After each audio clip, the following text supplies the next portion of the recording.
Do some fun stuff, which is school garden curriculum. And yeah, like I said in my email, I love talking about this stuff because I think it's awesome to see how many great resources already exist for getting kids excited about gardening and plants and nutrition. And Noelle, I know you've worked with some of these curriculums through your work with Extension, so feel free to pop in. Anybody else, if you've got questions or you've used an activity or you've done something similar to one we talk about tonight, please just, yeah, jump in and share your experiences because we would love to hear them.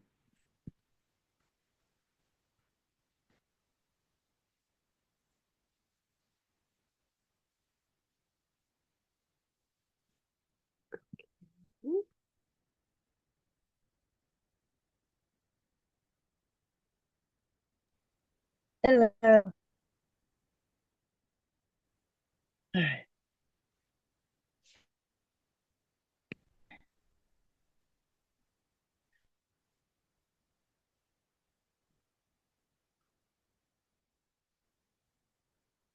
Hello. Hello, Cheryl, is that you? Yes.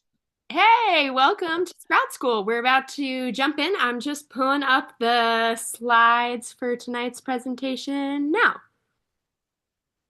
Okay. It's just my internet's kind of messed up. I don't know. My phone's working, so I'll have to use it right now. All right.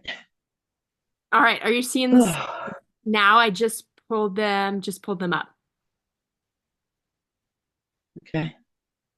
Okay, great. Okay. We'll keep moving and grooving. So Okay. Okay.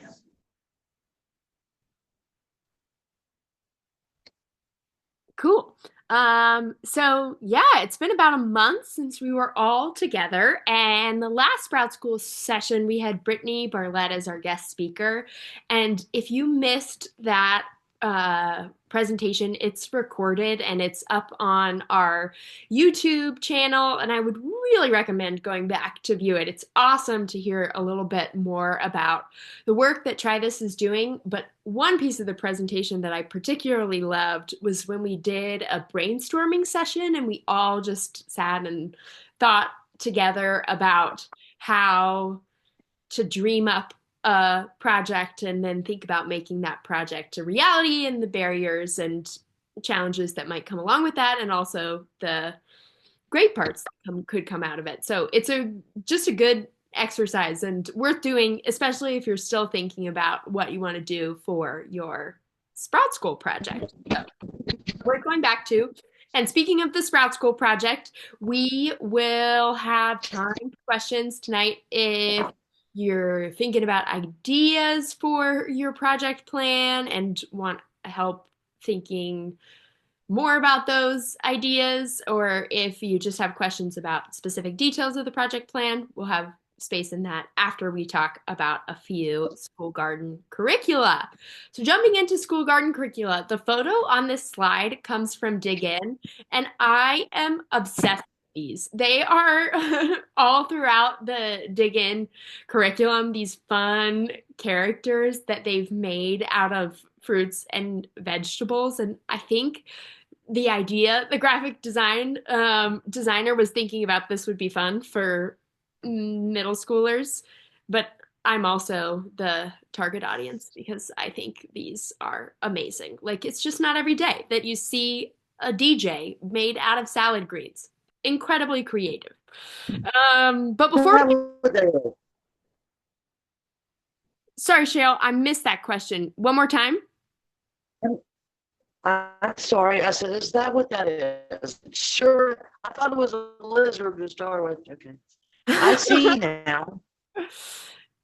Yeah, exactly. They're a little funky, but my interpretation is it's a DJ made out of salad greens. It is. Isn't it? Yeah. And we'll talk more about Dig In just a second, but we're actually going to start. I tried to organize it so that we're moving through the different curriculums as we move through the like different grade levels. So starting at pre-K and then going all the way through 12. So the first one that we're talking about is Learn, Go, Eat, Grow. And the initial Learn, Go, Eat, Grow. Oh my gosh. Every time, guys, I want to call it Learn, Grow, Eat, Go. Um, but Learn, Go, Eat, Grow is targeted at third through fifth graders, but they have also released an edition centered around early childhood. So looking at more like 4 to 6 year olds.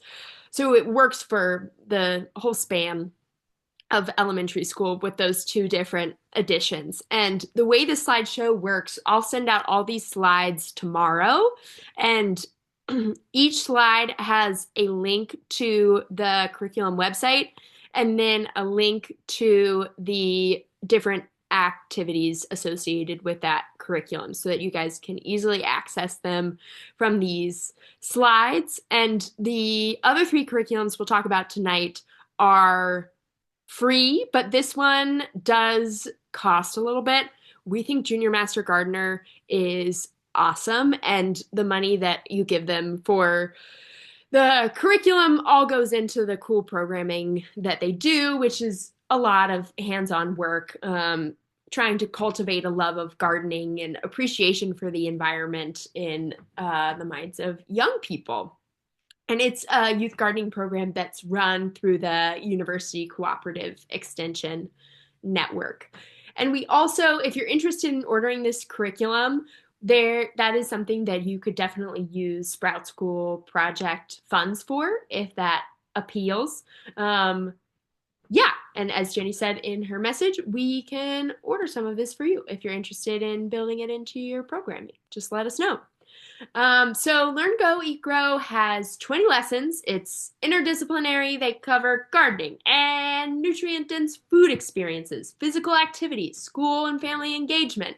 And then the early childhood edition is just slightly pared down. It's 4 weeks, but a focus on a lot of the same topics. And we also love Learn, Go, Eat, Grow because if you have access to a garden, awesome. There are great activities to do. If you don't have access to a garden, then that works as well. So it's really adaptable to a classroom setting. And it's backed by a variety of studies that have shown that kids participating in the Learn, Go, Eat, Grow program have increased understandings of science. They're more excited about learning. It has encouraged community service projects. So all good sorts of good stuff wrapped up in Learn, Go, Eat, Grow. So in each curriculum, we're going to highlight one activity that comes from this curriculum. And this is an activity we absolutely love because it's so fun. And I gave you guys the target age group that Junior Master Gardener suggests for the curriculum. But we've done this activity with adults. We've done this activity with a 5-year-old, and everything in between. So it's just a really fun hands-on way to get kids thinking about the needs, and adults about the needs of plants. And it's so creative too. So you're making a know and show sombrero, and there's a photo of the know and show sombrero on the left side of this slide. And we just kind of bring whatever art supplies we have and say, all right, guys, first you start by thinking about what are some of the things that plants need to survive. And the Junior Master Gardener came up with this helpful mnemonic that covers the things that plants need to survive. And P for place, L for light, A for air, N for nutrients, T for thirsty, S for soil. But, nutrients is a somewhat abstract thing. So that's always one of my favorite things to see how people visualize it on their know and show sombrero. I've seen we have these like fun little jewels that we often pull out when we do arts and crafts activities. And I think a lot of people use the jewels for nutrients. Because nutrients are great. They make plants grow strong and beautiful, like those like those gyms. I don't know. But it's a really fun activity and a good example of the creative and fun activities contained within Learn, Go, Eat, Grow. So, yeah, like I said, jump in anytime if anybody's got questions. But for now, we'll go to dig in, which is moving more towards upper elementary school, early middle school. It comes from the USDA. And as it says here in the link, it is standards based and covers standards from the National Academy of Sciences, Common Core, and then one piece of it that I think is really cool is it's also looking at covering health education standards provided by the American Cancer Society. So it does a great job of incorporating gardening concepts along with nutrition concepts as well. And it's free. So you can click that link and it'll take you right to the website where you can find all 10 lessons for free. And the one that we're going to highlight is just the first one from the curriculum. You get more of these incredibly cool vegetable characters. This is an extension activity at the end of lesson one called Nature's Rock Stars. And I think I actually mentioned this activity earlier because Sherry was really interested in a way to teach kids about the fact that vegetables and are different parts of plants, and they grow like the carrots they grow beneath the soil, whereas tomatoes they grow above the soil, and those kind of concepts. And that is something that this lesson is really getting at. And then that the final activity is this Nature's Rock Stars, because then you can put all these different vegetables together in your character in a fun way and then label which parts of the plant they come from. But before you get to that activity, they have a few different activities. One that's looking at a typical cafeteria plate and seeing if you had a school lunch menu of pizza and sweet potato fries and broccoli and applesauce, which parts of this meal come from plants, and if so, which part of the plants. And then there's an option to do a plant part tasting station as well, where, yeah, you can say, try the roots, try the leaves, try the fruit, which is pretty fun. So that is dig in. And we, yeah, encourage you guys to, yeah, please, when I send out these slides, go and explore these websites for yourself because they're super fun and these activities are really, really cool. Okay, so moving into our this one covers elementary school through middle school, and it's called Twigs, and that stands for Teams with Intergenerational Support. Um, and Twigs is a curriculum that comes from California. And at the very beginning of the curriculum, when you click on this link, you'll see that there are recommended California gardening resources. But once you get past that introductory section, it's not a California specific resource. So they have some tips and tricks if you're trying to garden in California, but these activities could be implemented anywhere. And again, it's free and aligned with standards, which is terrific. So the activity that we picked from Twigs is designing a garden. So this is, again, one of the initial activities in the curriculum because they want kids to think about what's their dream for a garden. And so there are a couple of different stages of this activity of one of if you could have a garden and you have unlimited resources, what do you want that garden to look like? Make it as fabulous as possible. And then there's another, then it kind of goes into, okay, well, let's think about what resources we do have and what are the skills that we have, and think more practically about, all right, we've got these dreams and they're amazing. How can we turn these dreams into a manageable reality? And then from there, you get into starting seeds and the importance of soil, garden tools. Ooh, there's a fun activity on edible flowers. I love edible flowers. Composting, and that kind of fits into the healthy soil activity. Crop rotations, which I think is an awesome thing to be talking about starting at elementary school. Pests in the garden, and then fun herbs you can grow. And like Dig In, I'm impressed by the graphic designer for Twigs as well, because there are all sorts of these cute little illustrations throughout the curriculum, like the marigolds and chicory that you see on this slide. So the Twigs, there's two sections of Twigs. There's the garden activities, which we've just talked about here, and then they've actually split it up so that there's a section dedicated to nutrition activities as well. And this activity, you have a bunch, you make a collage and you pull out different fruits and veggies and then figure out how they support different parts of different parts of your body and keeping those parts of your body healthy.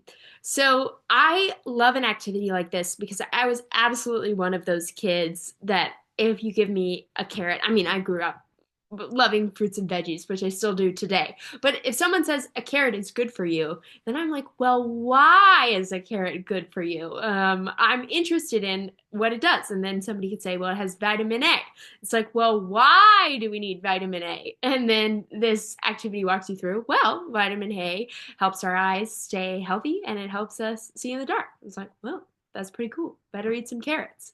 Um, and yeah, walks you through the importance of all the other vitamins and calcium that's highlighted in this graphic that you see on the left as well. And you get more fun illustrations from the fantastic graphic designer from Twigs. So after this lesson on the importance of eating different food groups and how they help our bodies, there is an activity on different plant parts, and then this curriculum gets into some easy cooking recipes that incorporate veggies that you could even think about making at an upper elementary school level or think about making alongside an adult for younger kiddos. So I think that's awesome that already Twigs at this age group is talking about, like I said, crop rotations and cooking and these really interesting big concepts, and in the case of cooking, an important life skill. Okay, well, the last curriculum I wanted to highlight comes from Cornell, Project Sow, which stands for Seeds of Wonder. And this is really thinking about gardening with food justice in mind. And kind of the next step up from these first couple of curriculums, this curriculum targets grades 7 through 12, and it's aligned with New York State learning standards. But as I found working on curriculum over the last year, there's a fair amount of overlap between state standards. So worth looking at. I should dive into the alignment with West Virginia standards. But it's also aligned with 4-H life skills. So those life skills are thinking about confidence and resilience and teamwork and leadership. And Project So does that through thinking about how we grow food, but also thinking about our relationship with the land and the food system, and also our relationship with communities. And that's part of why I love this curriculum so much, is because it helps kids see the connections between food and their communities, which is something that we love at Future Generations and in Sprout School. And this curriculum does a great job of helping you as an educator connect food and communities. So the curriculum has 4 units, which I'll get into in the next slide.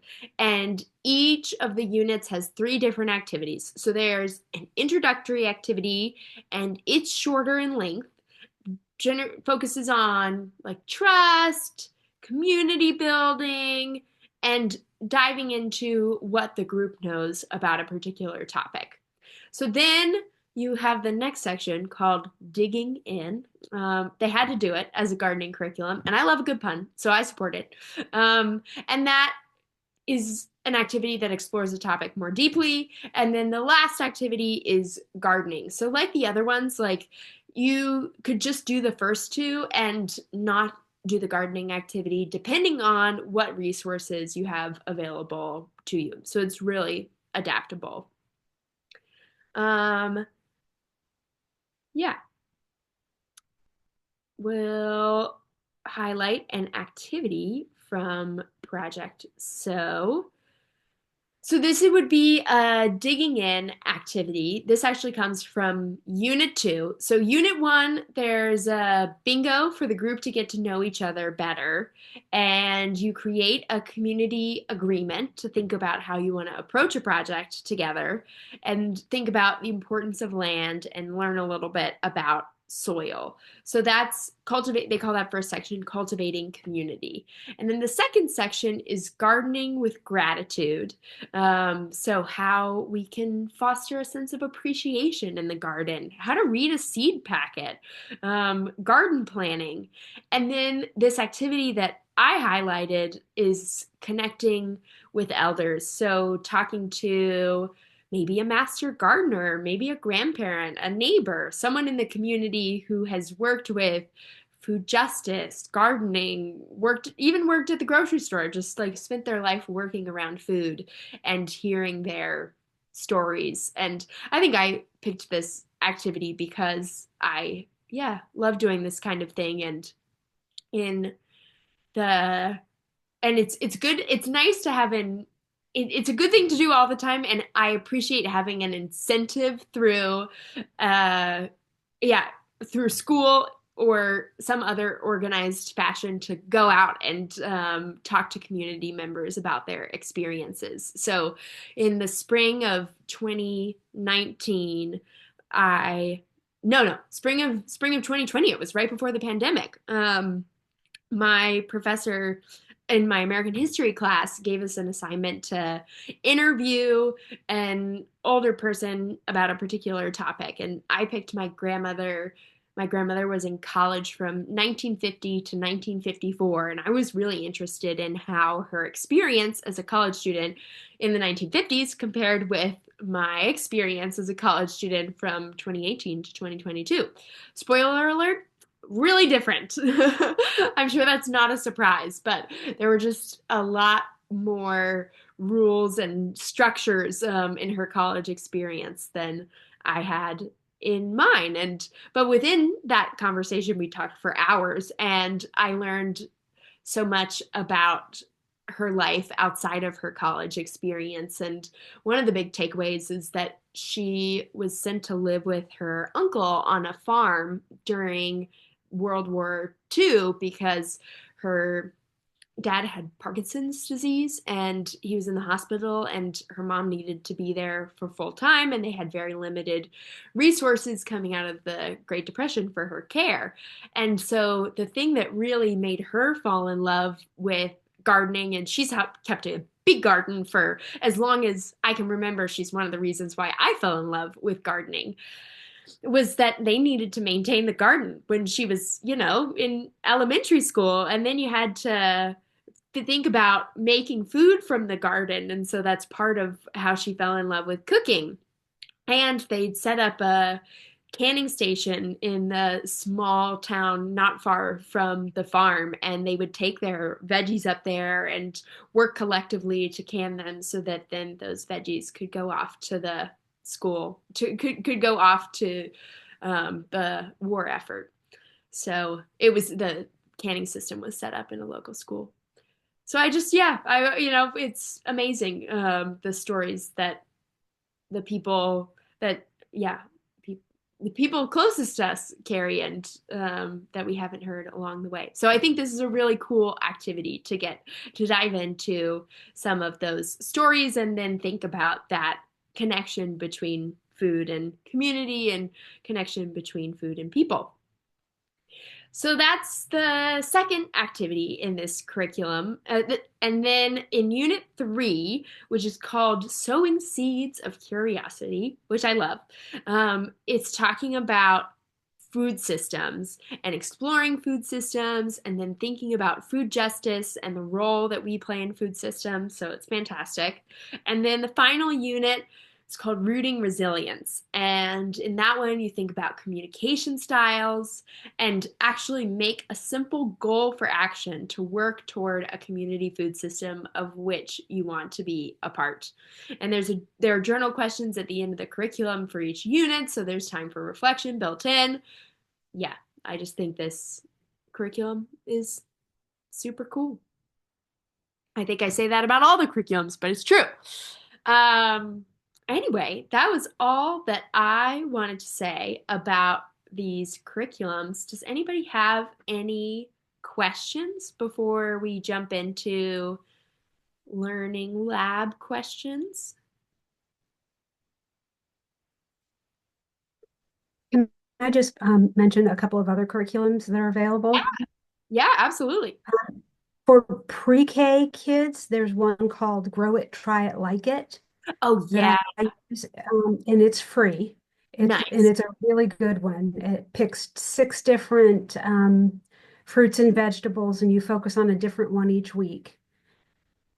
It's just a really fun curriculum, and the kids love it. And Yeah. then there's one that I just got from 4-H. Oh, I great. have to look, it's sitting right over here. It's called Food for Thought, and I haven't really had a chance to delve into it too much. Um, I love that but it's title. 4-H, so yeah, Food for Thought. Um, and those are just a couple of other ones that I can think of off the top of my head. I have, if I were to like look through my stash, I could probably give you a dozen others. No, those are great ones. And it was so much fun. In cohort one, Erin Nyer, who works in Mhm. Pocahontas County, yeah, she Yeah. was telling us stories of doing Grow It, Try It, Like It with her preschoolers. And they grew these huge carrots. I'll have to find this picture and send it to you. It was amazing. And Yeah. yeah, the kids got so excited about it and then really excited to try the carrots that they grew. Yeah. Fun. Yeah, that's awesome. Thank you so much. Mhm.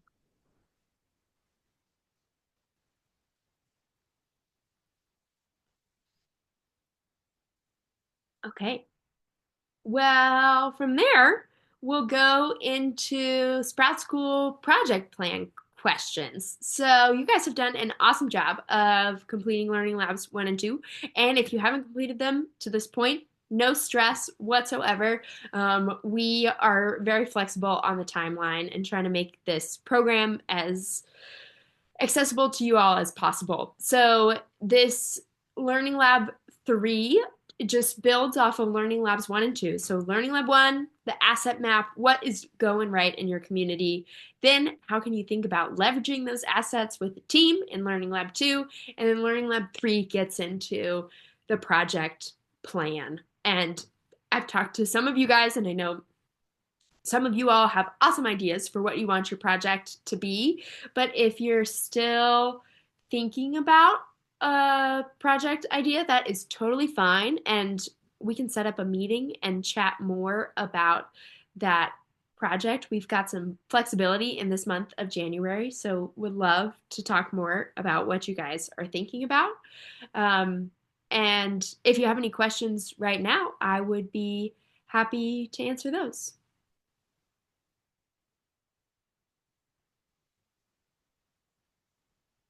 Is there any particular format you're looking for? Yeah, that's a great question. So we actually got permission from one of our Sprout School participants last year to send along their completed Learning Lab 3. And so I can attach that in the email tomorrow so you can see a template of what they did. And it whatever you do doesn't need to be exactly like that, but they just did a great job of listing a couple SMART goals, doing the timeline, the budget, and the evaluation plan. So yeah, I will add a note to do that, to send that out in my email tomorrow. And don't overthink it. It's not a it's you're meant to like go through the process of everything you would do on like a federal grant, but it's not a federal grant. So like you don't have to spend 10 pages justifying things. We would rather you spend 3 pages telling us what you're going to do and call it good. Yeah, absolutely. Like I said earlier, as easy and as accessible as possible for you guys. And if you're stuck on a question of it and you want to just set up a meeting and work through it together, that's great too. Email me anytime. Okay. Well, if you guys have more questions, feel free to stick around at the end of tonight's presentation. But I have a very exciting announcement. We have rescheduled our Youth Garden Support Network meeting that was supposed to happen last fall for the end of January/February 1st. And so, what that means is that we're going to run 2 days of the same program, but we know that for folks like us who work in a nonprofit setting, Fridays work really well. We can just incorporate it into the work week to get together and talk about cool youth gardening concepts. But then for other folks like teachers who have commitments during the week, Saturday might work better for a training. So we're going to run the exact same training on Friday and Saturday, and you can just sign up for whichever one works best for you. And I will send a link to sign up for the training tomorrow when I send my wrap up email. But some of the focus of this gathering will be grant writing and working with folks in the community. And I believe do we have some special guests coming to talk about grant writing, Jenny? We have many special guests right now. Wow. Yeah, so Dr. Barbara Liedel from West Virginia State is actually going to come and I'm gonna do the like, here's how to write a grant and here's the components of a federal grant, but she's gonna be the here's how to build your partnerships for a federal grant or for a larger grant.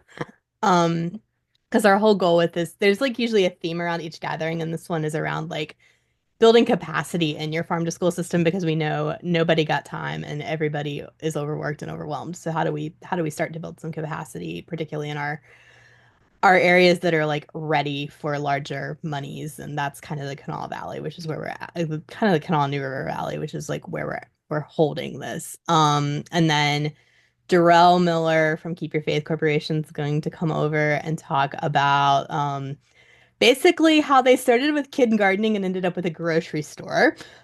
Which you guys will hear about that later on in like more detail, but we thought it would be really cool. And I think Chef Key is gonna cater the thing and bring us our lunch, which is yeah, she's very excited. Hey, So yeah, so we're trying to kind of build out some of that stuff too. And so he's going to talk a lot about like building partnerships to get stuff done and what happens when like what you started out to do doesn't necessarily end up being what you're doing and how do you kind of like bring it full circle in some way. And then Casey is actually coming down partially to like possibly mediate as breakout session. If we end up having 3 breakout sessions, he'll be the third person moderating that. But the other thing he's going to talk about is, and I know he's already done a little bit of this, but like partnership building to like build out a full-on program at the school level. Because he's done such a good job with that with Hillsborough Elementary in Pocahontas County. So that way and then the afternoon will be we're breaking out into like, are you just getting started? Are you trying to get something done? Are you a service provider trying to like work with a million gardens? So like the first two will be very like hands-on-y, like where it's kind of similar to what Noelle and experienced in the Eastern Panhandle. But then that third group, it's more like, all right, let's lay it all out on the table. What do we have? What do we need? How do we make it happen? For folks that are trying to essentially sit in that service provider role. And that's not necessarily always extension, but it's often extension and it's often like soil conservation districts, etc. Um, and then the other folks are the ones that are actually working on the ground implementing in schools. great. Yeah. No, thanks for that overview. I'm really excited. Yeah, Darrell is just such a terrific person to think about telling your story, and telling your story is such an important part of Yeah. getting a grant or just doing farm to school work, like telling other people what you're Yeah. working on and why it's cool. He's my like literal favorite person in this work. Like there's and it's not because I've known him since we were kids. Like no, he is my literal favorite person doing this work in the state of West Virginia. So I'm really happy that he's like, yeah, sure, I'll come over. Yeah, me too.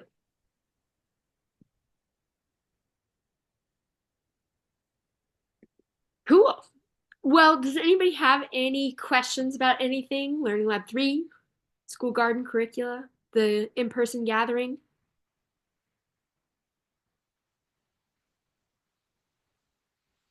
Okay. Well, if not, if you think of questions, email me anytime or stick around at the end. But for now, we'll end with a few announcements.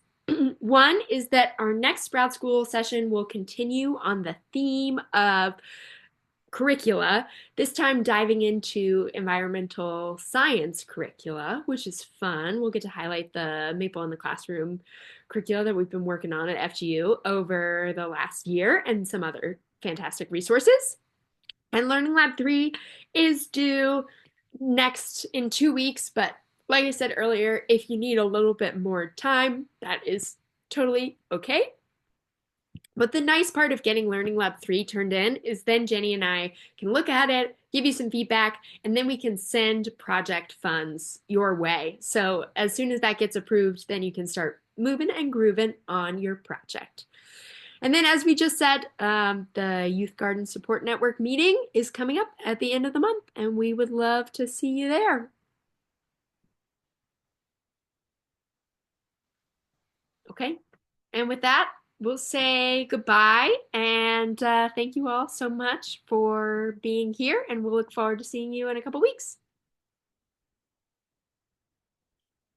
Bye.